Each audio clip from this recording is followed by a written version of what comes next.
So I won't say more to introduce Diana than I've already said. I'd just like to hand over now to Diana, who's going to tell us about the behaviour change project that she's engaging with in the Welsh Government.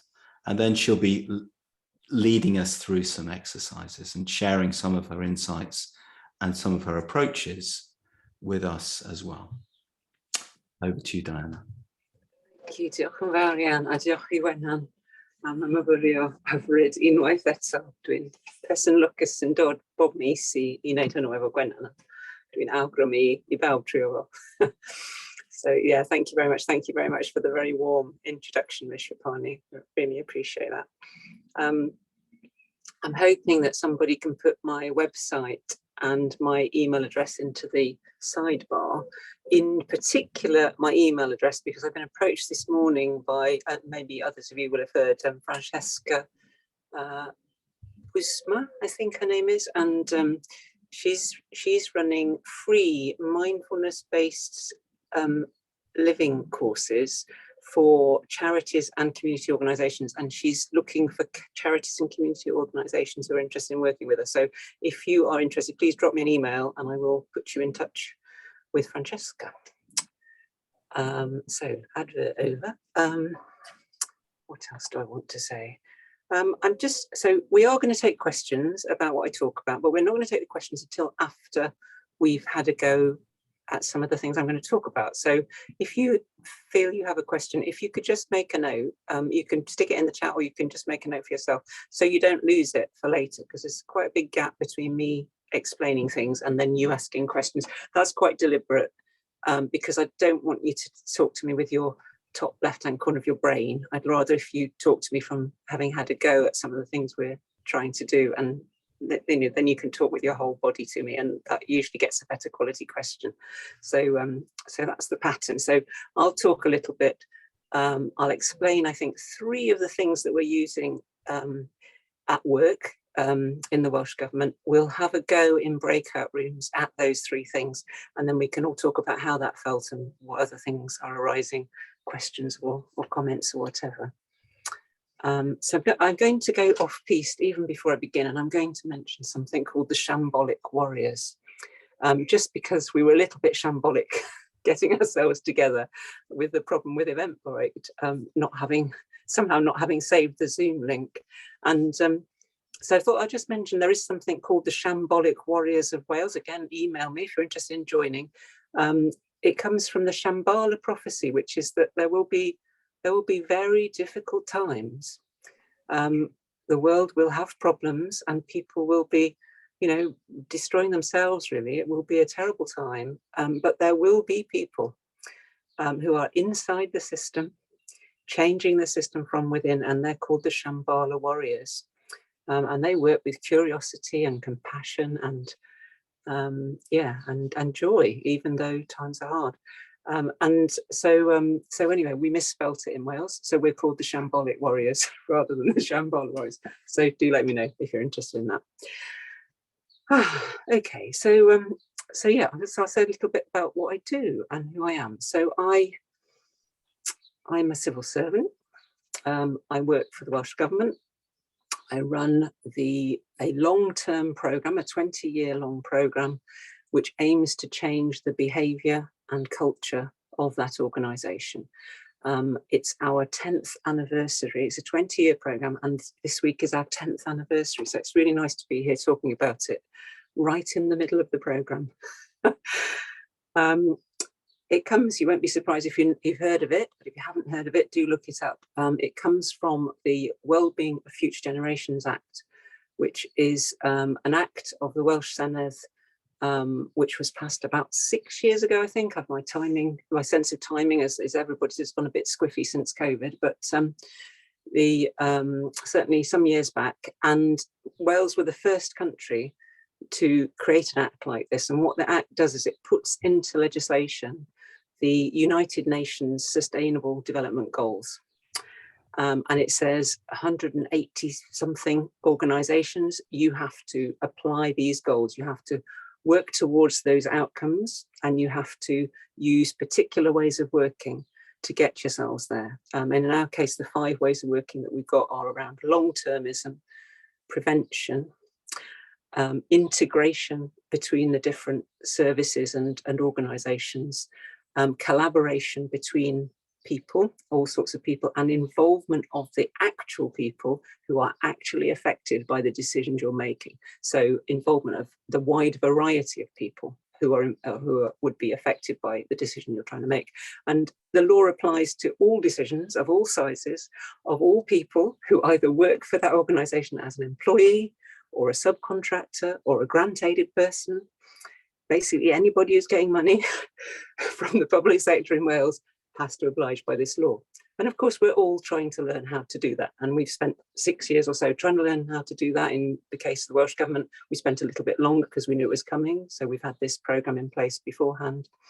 And it's still very much a work in progress. But the idea is that Wales will become a country which lives fairly on this planet, using the resources that it's right and proper for us to use in appropriate ways that don't take away from future generations or from other places or from our own people. So it's a big ask, and it's a terrific challenge.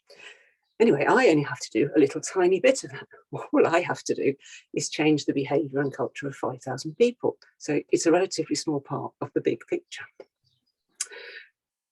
So what can I say about that? Well, I mean, it's a massive honour. I'm astounded. I'm astounded that a bunch of senior civil servants sat around a table and went, you know what, guys, it's not the other people that are a problem here. We need to change ourselves. We need a programme to sort this out. I'm really proud of those colleagues. I think that's amazing that they realised that the person we all need to change is ourselves, but not in that horrible, that sort of make everything better, go faster, be more beautiful, not in that sort of way, but in the let's be more of who we really are. What is the world asking from us? What is our magic gift? How can we give that magic gift in a way that enables everyone else to give their magic gifts too? I think it's a really interesting challenge. And so anyway, I spent 10 years working on it. On my website, you can see like the first video we made, which is about 7 years ago, if I remember rightly. So you can sort of see the distance we travelled.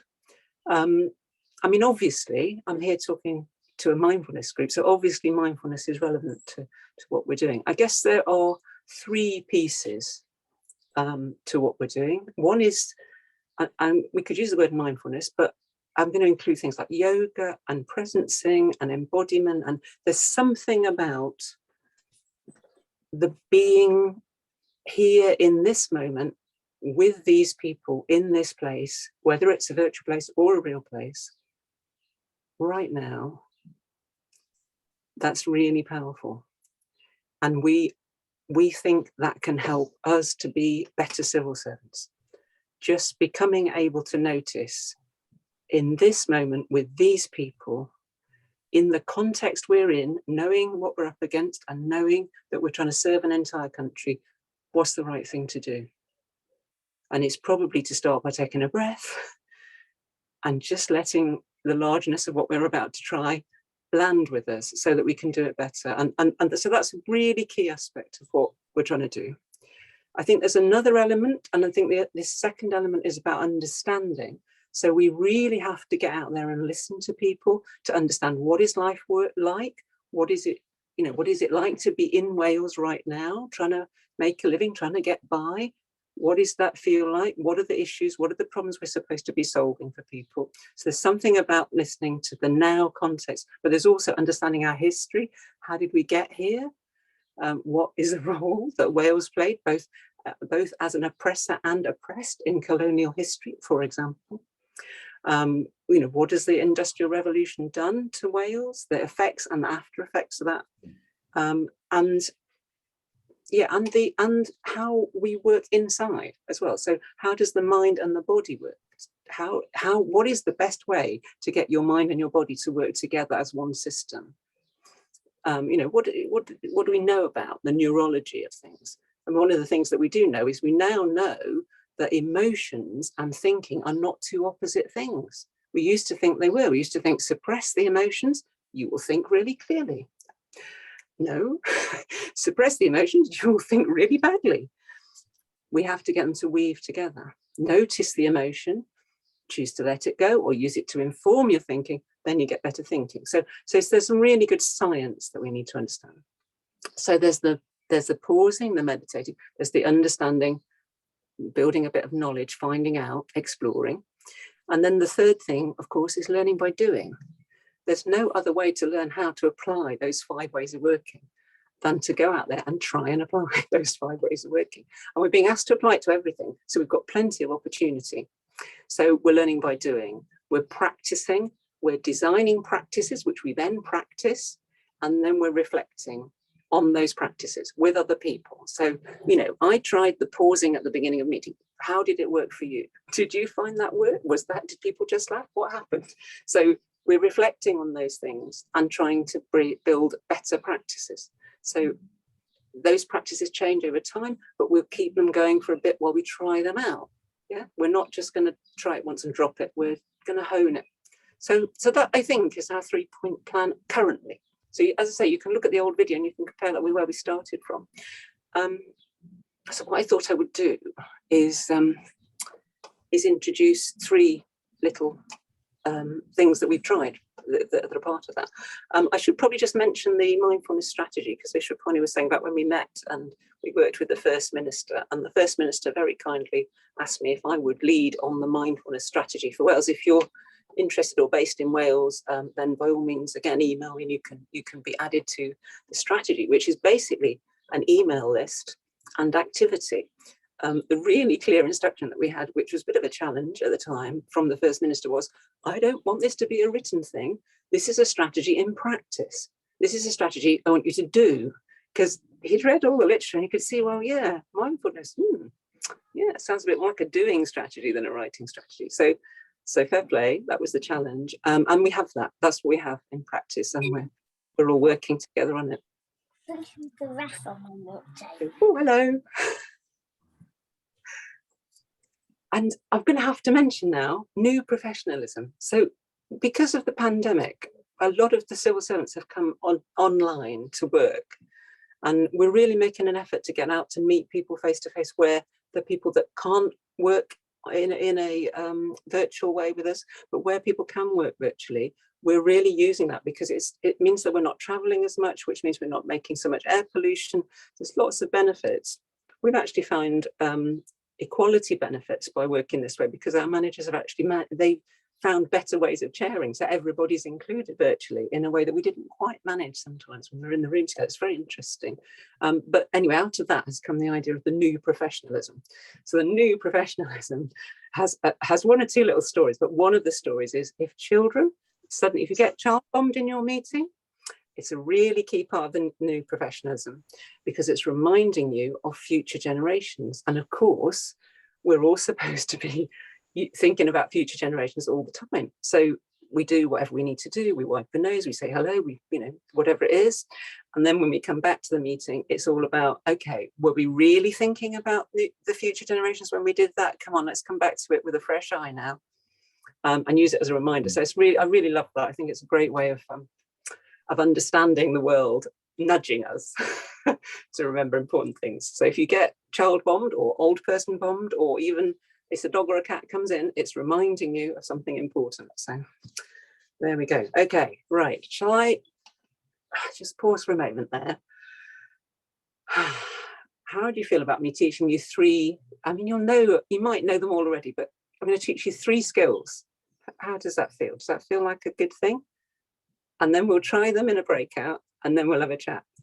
Yeah? Okay, I'm getting at least 1 thumbs up, so I'm going to go for it. Great. So the 3 things that I've picked here are pausing, noticing, and listening without commentary. So pausing, I think almost everybody in the room knows how to pause already, because you're all meditators of some sort, I think, or taking an interest in something aligned to meditation. So you probably know how to pause. So just taking a moment, maybe not as long as Gwen gave us earlier, but just a moment.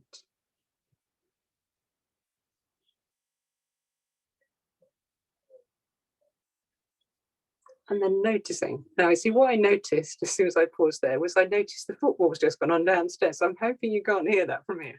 But the telly's on, the football's happening. So yeah, just noticing for yourself. When you pause for a moment, what do you notice?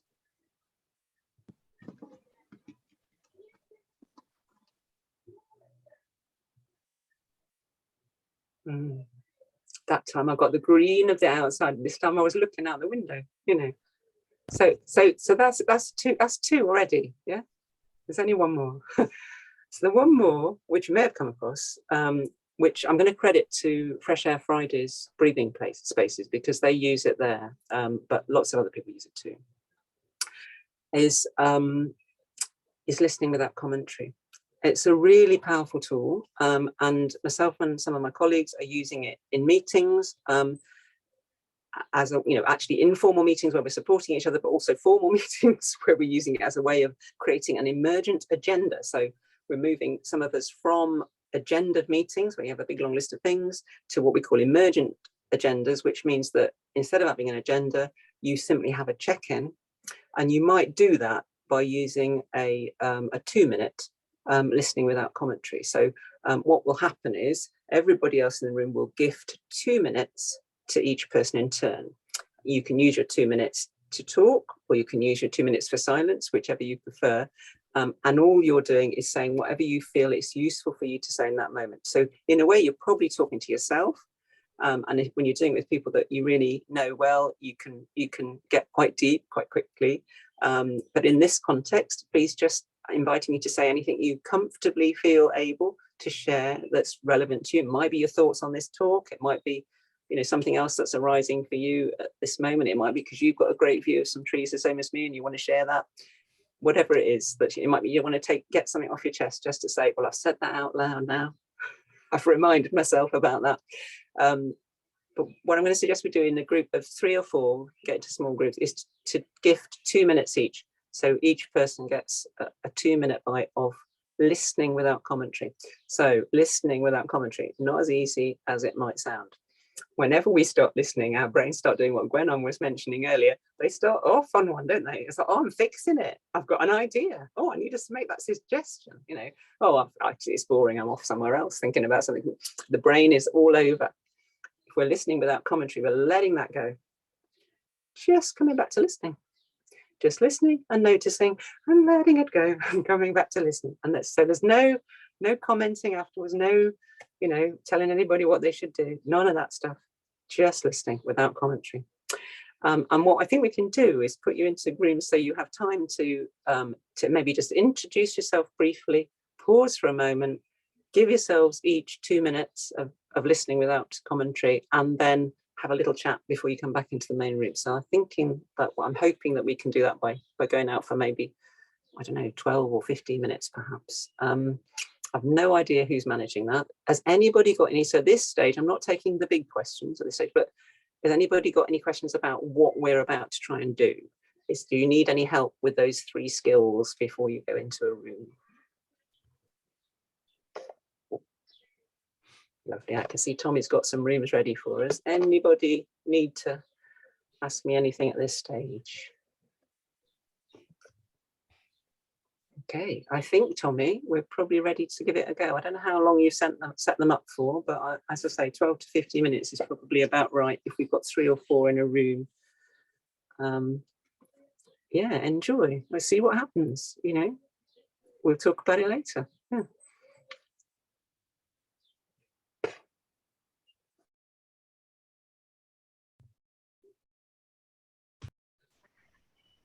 This meeting is being recorded.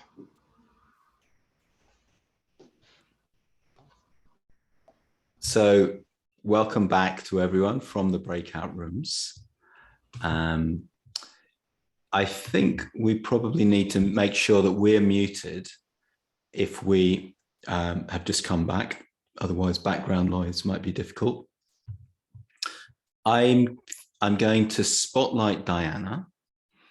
And what we would really love, actually, I'll just hand over to Diana and she can tell you what we would really love. I think we're just going to have a conversation now. So yes, I think you can probably put questions in the chat and Vishwapani will spot them and read them out, or you can unmute yourself or stick your hand in the air or something and tell us what you've got to say. Really, yeah. Questions and noticings and just thoughts or feelings or anything you feel it's the right time to share that. Oh, I spotted this, I noticed that, I thought that was really awful, Dana, why did you make us do that? Whatever it is you need to say would be great to hear. Or if there's a question about what we've just done or what I'm up to, that's also welcome.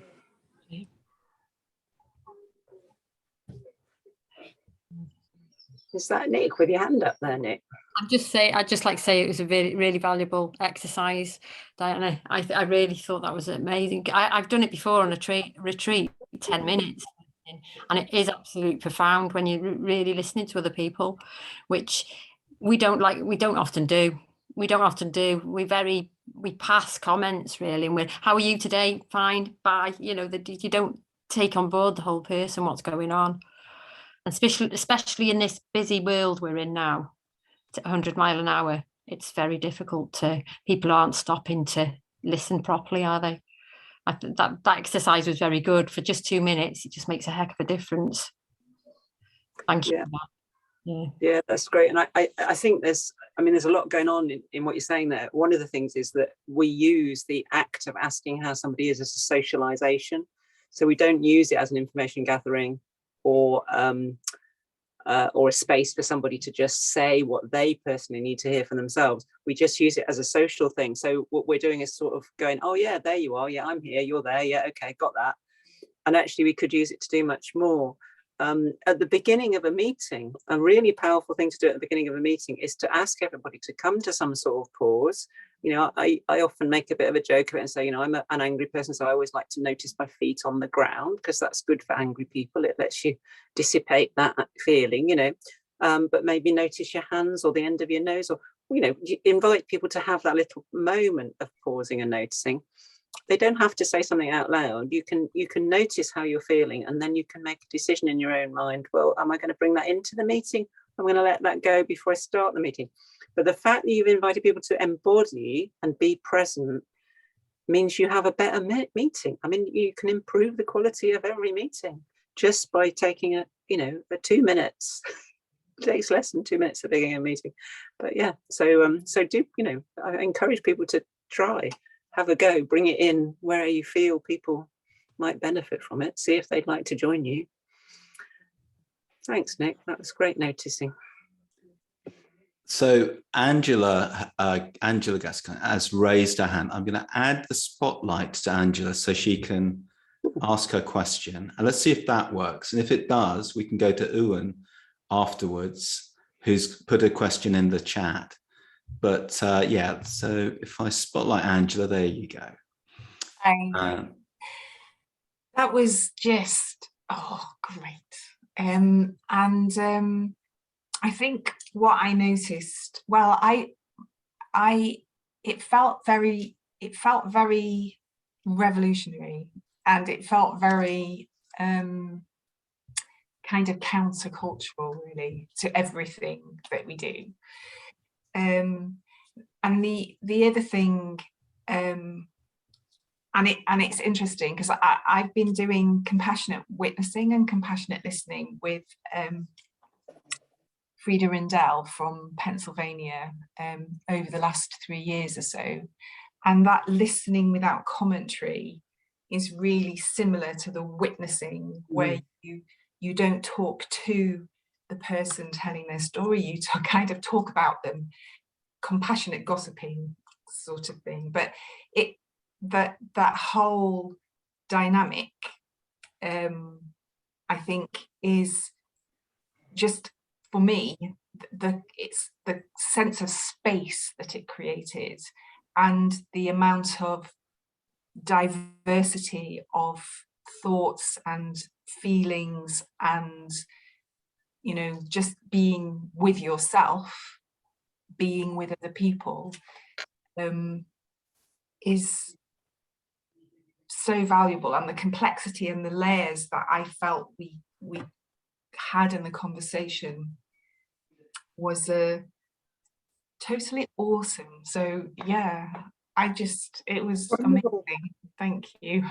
That's wonderful. Yeah, it's a brilliant description. I mean, I'm just going to pick up a couple of, I mean, so much in that rich thing, but revolution and countercultural. I mean, you know, the point of the Wellbeing Future Generations Act is to change the way that the system works. You know, this is not about making a bit of change inside a system that we're in. This is about changing the system. And I think maybe we used it in the title, from the inside out. Yeah.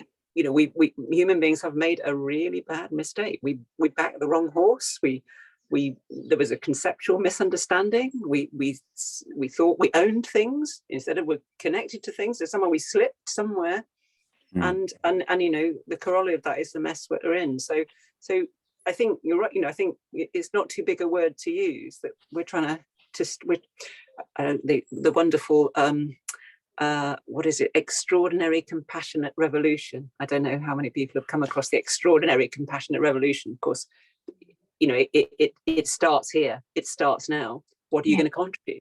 You know, I mean, that's the only thing that's ever said about it. But it's a beautiful idea that there is this extraordinary compassionate revolution, because everything else has been tried. I mean, you know, where else is there to go but there? So yeah, I think that's a great point. And the other point is the diversity. Both noticing the diversity in ourselves, because I think we're very very easy to forget that we're this diverse person in our own selves. We're busy rushing and doing and delivering, and it's easy to think, oh, this is me. But you know, there's loads of aspects going on here, and it's all dynamic. It's all moving all the time. Whoa, how complex is that?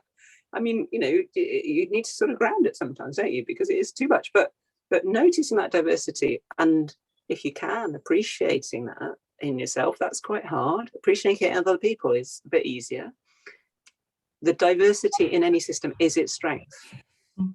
So the diversity in me is my strength. The diversity in us is our strength. The diversity on the whole planet is what gives it that resilience and strength. So yeah, great points. Thank you so much, Angela. It's lovely. I'm really glad you enjoyed it, and I hope your witnessing continues to go well. Okay, I'd like to bring in Ruane now. There you go, you're spotlighted, Ruane. And I think your question follows quite naturally from what's just been said. I'll just remove Angela's spotlight. And Diana, Ruane, Diana. Ruane. Hi. Lovely to weld you. Yeah, nice to meet you. Ti fod yn neud hyn am 10 mlynedd yn do. You've been doing this for 10 years, and I'm sure you've encountered so much resistance. And, you know, you're a winning personality, so I'm sure you win people over. But you mentioned that, you know, we're backing the wrong horse, but some people have done very well from backing that horse, and there are lots of vested interests that have this momentum, if you like, or even inertia to change embedded in our government. How do you work with that resistance? And I'm talking in a general sense, but also in the sense of having a meeting with these people, say, let's pause for a bloody hippie, you know, that kind of reaction that you're probably going to get in some parts of Wales. How do you deal with that? It's a great question. Yeah, I have been. So I have a colleague who calls me the Welsh Government charm offensive. So maybe that's sort of picking up on your thought there. But so I think, the thing is, we're applying the 5 ways of working. So one of those ways of working is about prevention. So the thing that we did when we designed this program, we designed it really, really carefully, and we realized that there would be resistance. And so we thought, well, how do you minimize that so you get the least possible amount of resistance? The only thing we could think of was, let's make it on demand. Let's make it, not it tells people what to do. but it invites people to come and do something. And then the people come when they're ready to come. It's like, is this ever going to work? But that's what we did. So I'm strictly not allowed to tell anybody what to do. I'm only allowed to invite. So that can get quite embarrassing. You know, like the 8th time I go into somebody's office and say, well, we could do this together, or we could do this together. Try, you know, what do you fancy? It's actually the most it's ever taken me, going into somebody's office every week and suggesting things before the person concerned went, oh, okay, maybe this. And they weren't very happy, but they were, but there was, you know, and this was like a small thing. Let's try this. But there was, you see, by that point, a little bit of curiosity. There's a little bit like, what the hell is going on? So part of it is that patience and invitation, and always making an invitation. So that prevents some of the resistance. I have never had such a low level of resistance on a program as we've had on this. I used to teach change management in the 1980s, a day course on the change management, a day course on dealing with difficult people, because they're your most important people. The difficult people are the people who are telling you need to know to get your change right. But even then, I was really still bought into this idea that you can't do change without getting resistance. You can, it turns out, do change without getting more than a very low level of resistance, but you have to really stay in that invitational territory. So it's a compassionate invitation. So I spend a lot of time working out how I'm going to try to be with these people in a way that does communicate with them from where they are. So I'm much less likely now to have to be in the room with somebody I really, really don't want to be in the room with. But in the early days, I did have to sit in the room with people. And it's not that I'm really struggling with it, it's that their behavior is so different from what I think is reasonable. And somehow we've got to sit down together, and somehow we've got to work together. And that, you know, that is genuinely really hard to do. I spent 3 years of my life before this program. I spent 3 years of my life working on my compassion for the people that I didn't like. So I spent 3 years, every time I went into a meeting with somebody, it's always behaviors with me. I don't really care, but, you know, whether I like the person or not like the person. It's just that things that I think are reasonable behavior and things I think are not reasonable behavior. So if it's going to be that difficult interaction, I was going to spend, it was 3 whole years. Every time it happened, right, okay, I'm now just being present, and I'm just trying to just feel my way to what is actually a problem for you. So not trying to understand my problem, because I understand my problem. I'm furious. That's what my problem is. I'm like, for fuck's sake. So let that go. What are you know, can I see what this guy's problem is? Because his problem is not that, you know, it's not the same problem. He's got a problem with me being, I don't know, whatever it was you you said I was earlier, you know, that. So I'm trying to work out what is it that actually needs, you know, what can I do that actually might be helpful? And then I'm just trying to be, you know, I'm sort of desperately creative. I'm just like, well, okay, I'm going to try being really quiet and let you say that again and again and see whether, okay, this time I'm going to stop you and then ask you this question and see whether that, and I'm just in the moment. It's like a sort of performance art. It's like clowning, basically. It's the closest thing to it would be clowning. You know, if you give a clown, I mean, most of you will know this, but you pick a flower, you give it to a clown. So if you ever see a clown, it's a great thing to do. You give them a picked flower. The moment they see the flower, they're like, oh, the flower is so beautiful, they're overwhelmed by the beauty of the flower. But at the same time, you've picked it, it's dying. And so you get this gamut of emotion on the face of this, you know, because that's what they do. They do in the moment what the actual thing that's happening in that moment is. So yeah, it's not easy. There are people who have done well out of this system, and I am to some extent working with those people. They're, you know, we're talking about mainly middle-class people, a lot of white male people. It's getting much better. We are, you know, we're doing some really good work on trying to get a much more varied population in the Welsh Government as civil servants. But some of those people have done well. You know, whatever their backgrounds, they've done well because they're in a job, you know, which has got good T&Cs and a permanent contract. You know, that's a thing. You know, that's an actual thing. Most of us on a good salary. You know, I'm getting way over the average salary for my county to do the work that I do. So I'm a highly privileged person. So these people have done well. I think what's interesting, I mean, so I'm not really at the really tough end. So I'm not really working with, you know, the guy who is somebody who, you know, runs an oil company where there is real vested, you know, completely vested sort of interest. Even then, it's perceived vested interest. I mean, it's not in their best interests.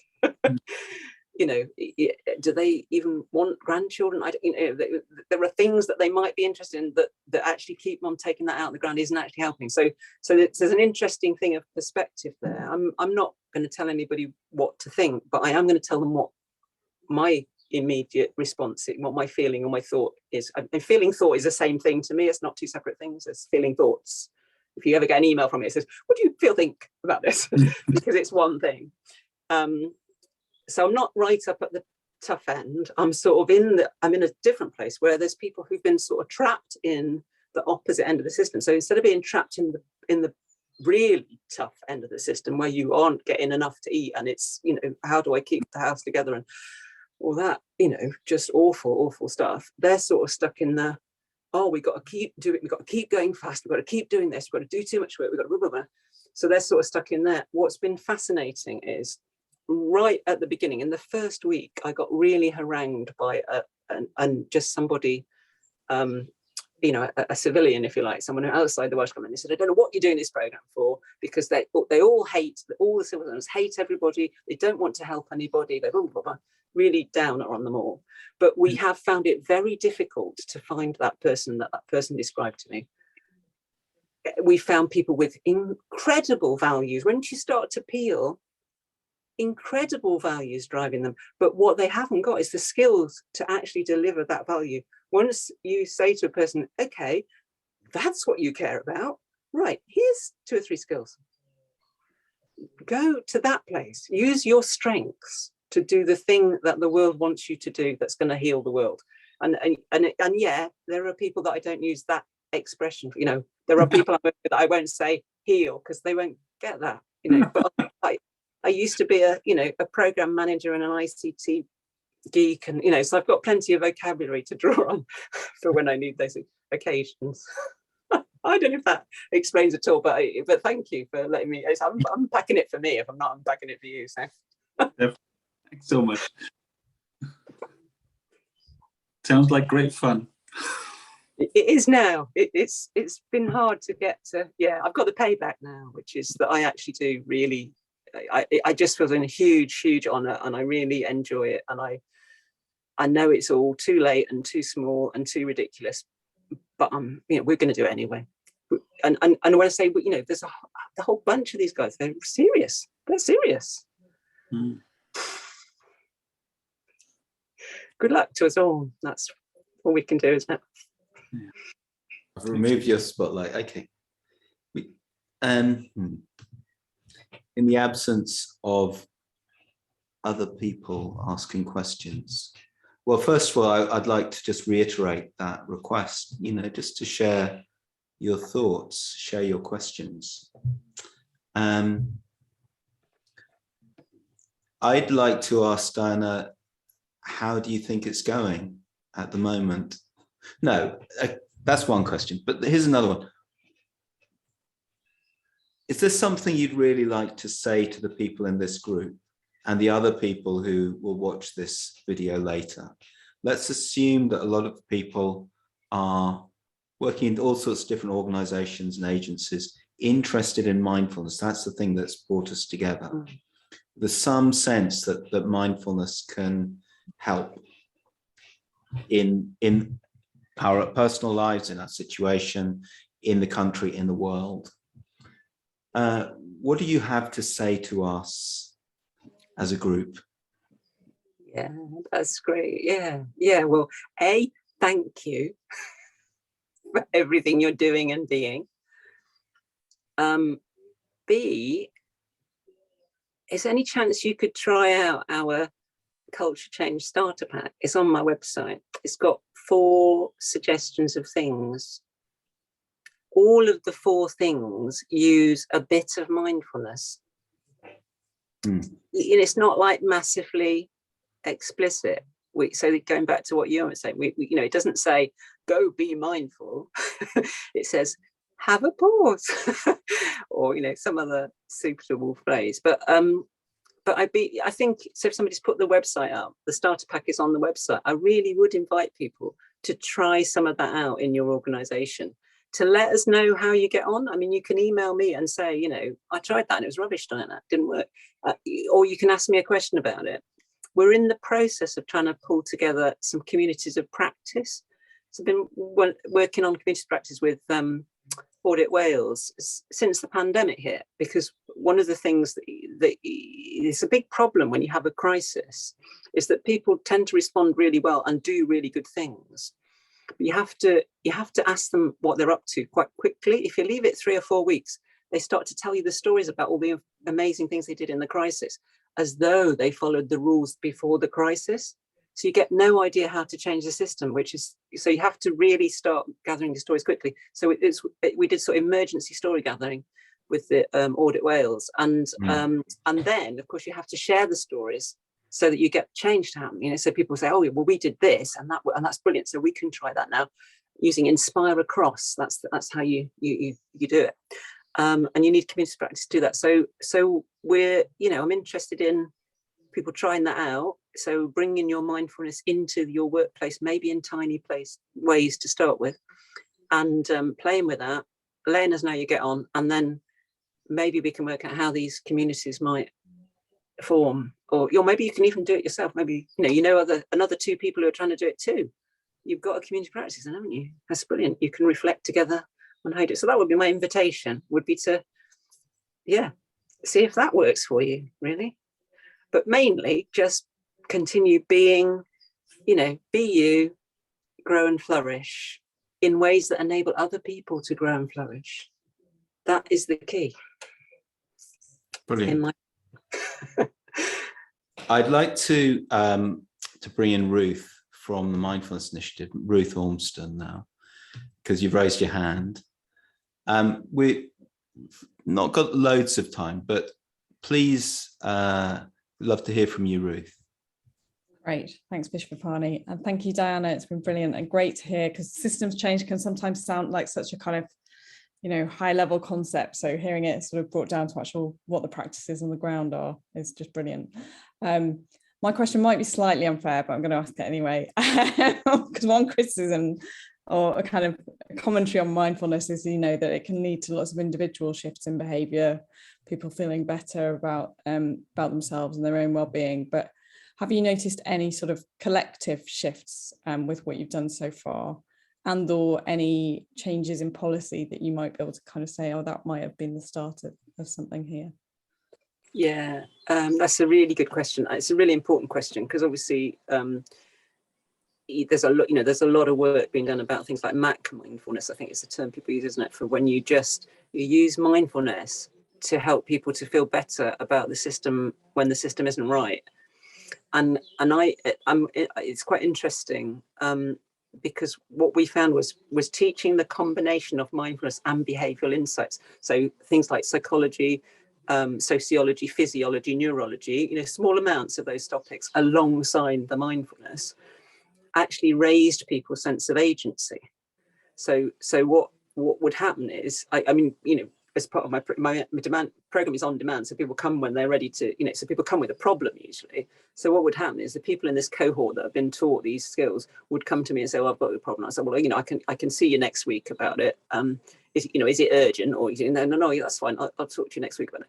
And then I meet them next week and they go, oh, well, actually I've solved the problem. So, whoa, what happened there? Because somehow it's that combination of a bit of understanding about, okay, this is how I sort of work. This is how this sort of system of people works, combined with the mindfulness, seem to get them to solve lots of problems. So that's interesting, and I think in that sense it's more than individual. But I really do think it's important to do these things together. I think there is something really great about being on a cushion. I've just come back relatively recently from doing 5 weeks of 100 minutes a day, which is massive for me, 100 minutes a day of meditation and all sorts of stuff. You know, so that is great. But I think that's one thing. There's another thing, which is sitting with other people in an interactive way and building the mindfulness in, you know, stitching it right in to that. So we're gonna, you know, we've got 3 points we need to get through on this agenda. So at the beginning of everything on this agenda, we're going to just pause and have a breath and let go of the last thing. And then, okay, now we're going to look at this thing. And, you know, just changing that pace, because although that feels like it's slowing, it's actually speeding up your ability to make good collective decision making. So I think deliberately not being individual is quite important to me. I've sat next to the head of Treasury for Welsh Government, and we've sit out there. You know, it does seem an odd thing, doesn't it? But we think it's helped us to make a better decision. So, you know, there we are. Yeah, and so examples. You did ask about examples. I should say that when we did the strategy, Liz Williams, who was here earlier, but I think has had to go, led an absolutely amazing co-writing of an entire education strategy for mindfulness, which is available on the educational resource for Wales, the hub, and has driven a lot of it's encouraged a lot of people to come to the table who might not have done previously. So I think there's a big movement in the schools. It was already beginning, but you know, that's definitely a policy activity that has driven a bit more happening in that particular area. And I mean, there are probably other examples as well, but that's one for now. See, Vishwapani's back and we're probably ready to go. Well, yes, we are. I think it's my job to be the mindfulness of timing. We did start late. I actually have a suggestion to Ruth and also to Chris Ruane, if I might be so bold, which is that there's been a lot of learning between parliamentarians and parliaments, and Chris has done so much work with that, and the mindfulness initiative, which Ruth is the deputy director. Is that right? Co-director. Sorry, co-director. That you've done so much to connect parliaments with one another. But in Wales, we talk about the Welsh Government, and we basically mean the civil service, if I've got that right, Diana. And yeah. I wonder if at that level that there's some networking that could happen, so that how the government works is as much to do with how the civil service works as how the policymakers, the politicians work. Perhaps there's some way that everything that Diana has shared tonight could be part of a wider conversation internationally. Just a thought, Ruth, Chris. Right. So I think it remains for me to thank Diana. I hope at the beginning I said that Diana's quite understated in her delivery, and yet you come away feeling really excited and inspired, and it's she's not kind of like a flashy person, but she just has so much content there, and it's so sincere and so worked through, that's why you can state it in this quite matter-of-fact way, because it's become ordinary for you. It's become natural for you. Maybe that's a better word. Right. So that's my attempt to embarrass you once again, Diana, and to invite everyone to come to our next session, which is Vimala Sara, who isn't at all understated. She's a character. I love Vimala Sara. And she'll be talking about mindfulness-based addiction recovery. And shall we pause? Let's just pause for a few, 30 seconds or something. And if you want to leave, just leave in your own time.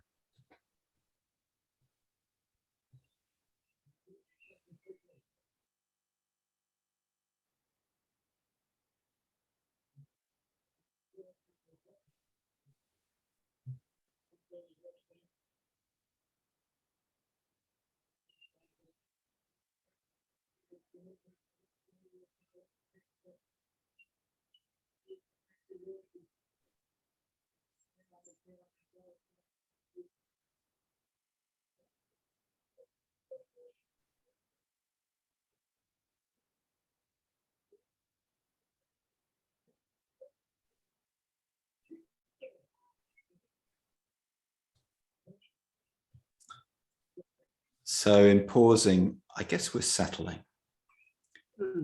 but we can also maybe just notice what the session's left us with in terms of feelings and thoughts, but maybe also intentions.